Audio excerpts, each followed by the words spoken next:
Hello! അങ്ങനെ മൗനരാഗം പുതിയ പ്രൊമോയില് നമ്മുടെ പോലീസുകാരൻ വീണ്ടും ഇങ്ങനെ സംശയമുനയിൽ തന്നെയാട്ടോ. ഗംഗപ്രസാദ് കൊല്ലപ്പെട്ടിട്ടുണ്ടാകുമോ? ആണെങ്കിൽ ആരായിരിക്കും കൊന്നിട്ടുണ്ടാകുക? എന്നൊക്കെ നമ്മുടെ പോലീസ് ഇങ്ങനെ അന്വേഷിച്ചുകൊണ്ടിരിക്കുകയാണ്.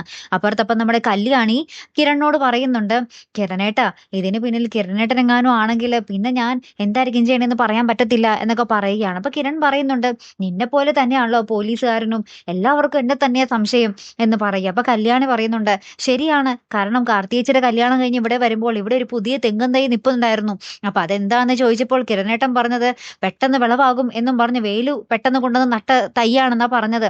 ഇനി ആ തെങ്ങും തൈയുടെ അടിയിലെങ്ങാനും ഗംഗപ്രസാദിന്റെ ശരീരമുണ്ടോ? മൃതശരീരം ഉണ്ടോ? എന്നിങ്ങനെ ചോദിക്കുകയാണ്. ഭയങ്കര ചൂടായി തന്നെ ചോദിക്കുന്നേ. അപ്പൊ കിരൺ കല്യാണിയുടെ ഈ സംശയം കേട്ടിട്ട് ഞെട്ടിത്തകർന്ന് നിൽക്കുന്ന ഒരു രംഗം തന്നെയാട്ടോ കൂട്ടുകാരെ നമുക്ക് ഏറ്റവും ഒടുവിൽ കാണുവാൻ സാധിച്ചതേ. സത്യാവസ്ഥ അതാണല്ലോ. അപ്പൊ കല്യാണം കൃത്യമായിട്ട് പറഞ്ഞപ്പോൾ നമ്മുടെ കിരൺ ആകപ്പാടെ ഞെട്ടി. എന്തായാലും കാത്തിരുന്ന് തന്നെ കാണാം ട്ടോ. അപ്പൊ അടുത്തൊരു വീഡിയോയുമായി വരുന്നത് വരയ്ക്കും ഗുഡ് ബൈ.